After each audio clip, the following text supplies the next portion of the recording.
देश भर में श्री कृष्ण जन्माष्टमी का पर्व धूमधाम से मनाया जा रहा है। देर रात घड़ी में जैसे ही 12 बजे मंदिर शंख ध्वनि से गूंज उठे, घंटे घड़ियाल बज उठे।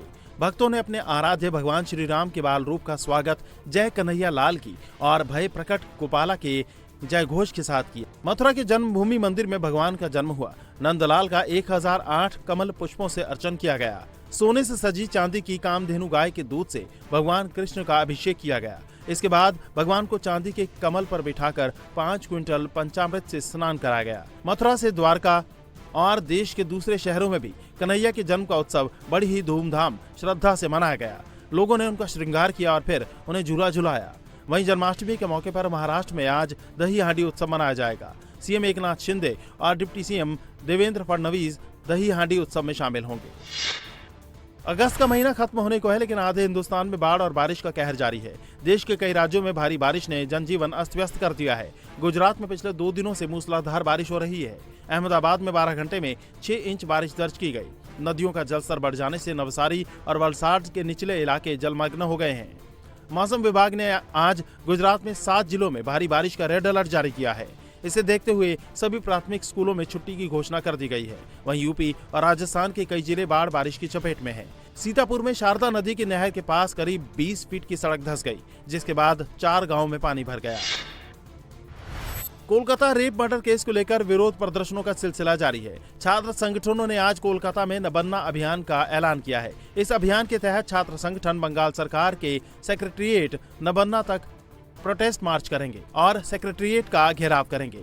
लेकिन पश्चिम बंगाल की पुलिस ने छात्र समाज के न बनना अभियान रैली को अवैध घोषित कर दिया। बंगाल पुलिस ने कहा कि प्रोटेस्ट की आड़ में अराजकता फैलाने की प्लानिंग की जा रही है।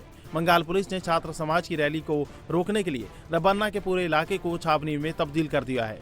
पुलिस ने कहा कि उन्हें पक्के इंटेलिजेंस इनपुट मिले हैं कि नबन्ना अभियान की आड़ में बंगाल को हिंसा की आग में झोंकने की साजिश की गई है। उन्हें इस बारे में कई एजेंसियों से इनपुट मिले हैं, इसीलिए उन्होंने सुरक्षा का इतना भारी बंदोबस्त किया है। जम्मू कश्मीर में विधानसभा चुनाव जैसे जैसे नजदीक आ रहे हैं, सियासी सरगर्मी बढ़ती जा रही है। जम्मू कश्मीर में 18 सितंबर को पहले चरण की वोटिंग है, जिसमें 24 सीटों पर मतदान होगा। पहले चरण की वोटिंग के नामांकन की आज आखिरी तारीख है। वहीं कल बीजेपी ने अपने उम्मीदवारों की पहली लिस्ट जारी की, लेकिन लिस्ट जारी होते ही जम्मू कश्मीर में बीजेपी के पार्टी कार्यालय में हंगामा शुरू हो गया। अपने नेताओं को टिकट न मिलने से नाराज कई विधानसभा सीटों के कार्यकर्ता इकट्ठे होकर नारेबाजी करने लगे। इसके बाद लिस्ट में टेक्निकल गड़बड़ी का हवाला देकर इसे वापस ले लिया गया और 2 घंटे बाद रिवाइज्ड लिस्ट जारी की गई। वहीं कांग्रेस और नेशनल कॉन्फ्रेंस के बीच सीट शेयरिंग का फॉर्मूला तय हो गया है। 83 सीटों पर गठबंधन होगा। 83 सीटों में से 51 पर नेशनल कॉन्फ्रेंस और 32 सीटों पर कांग्रेस का उम्मीदवार होगा। 5 सीटों पर फ्रेंडली फाइट यानी दोनों के उम्मीदवार खड़े होंगे। महाराष्ट्र के सिंधुदुर्ग जिले में कल छत्रपति शिवाजी महाराज की प्रतिमा ढह गई। मूर्ति क्यों ढही, इसका अभी सही पता नहीं चल पाया है। अधिकारी इसकी जांच कर रहे हैं। उधर विपक्ष ने इस मामले पर सरकार को घेरना शुरू कर दिया है। विपक्षी दलों ने राज्य सरकार पर आरोप लगाते हुए कहा कि काम की गुणवत्ता पर कम ध्यान दिया गया। आपको बता दें कि शिवाजी महाराज की इस प्रतिमा का अनावरण पिछले साल प्रधानमंत्री नरेंद्र मोदी ने किया था।